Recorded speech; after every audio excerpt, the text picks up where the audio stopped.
ଜୀବନରେ କିଛି ଭଲ କାମ ଏମିତି ବି କରିନେବା ଦରକାର ଯାହାର କେବଳ ଭଗବାନଙ୍କ ଛଡ଼ା ଅନ୍ୟ କେହି ସାକ୍ଷୀ ନଥିବେ। ନିଜ ମା ବାପାଙ୍କ ଚରଣରେ ଏତେ ଶକ୍ତି ଅଛି ଯେ ତମେ ଯେତେ ଅଧିକ ନଇଁବ ଜୀବନରେ ସେତେ ଅଧିକ ଉପରକୁ ଉଠିବ। ଗୋଟେ ପୁରୁଷ ସଫଳତାର ରାସ୍ତା ଏତେ ସହଜ ଓ ସରଳ ନୁହେଁ। ତଥାପି ସେ ନିଜ ପରିବାର ପାଇଁ ସବୁବେଳେ ସବୁ ମୁହୂର୍ତ୍ତରେ ସଂଘର୍ଷ କରି ଚାଲିଥାଏ। ସମସ୍ୟାର ଅନୁପସ୍ଥିତିକୁ ସୁଖ କୁହାଯାଏନି।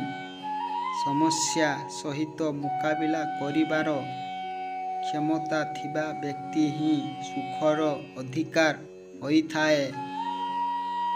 ଅସ୍ତ୍ର କେବଳ ଶରୀରକୁ ଆଘାତ ଦେଇଥାଏ, କିନ୍ତୁ ସଦ ହସ ଖୁସିରେ ବଞ୍ଚୁଥିବା ଗୋଟିଏ ମଣିଷକୁ ସବୁଦିନ ପାଇଁ ଚୁପ୍ କରିଦେଇଥାଏ।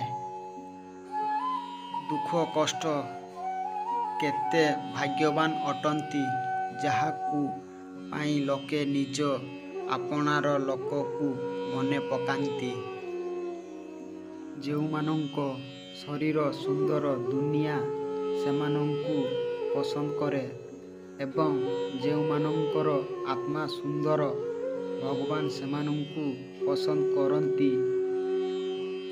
ବିଶ୍ୱାସ ରଖନ୍ତୁ, ସେ ସବୁ ଆପଣଙ୍କ ପାଖକୁ ନିଶ୍ଚିତ ଫେରିବ ଯାହା ଆପଣ ଅନ୍ୟକୁ ଦେଇଛନ୍ତି।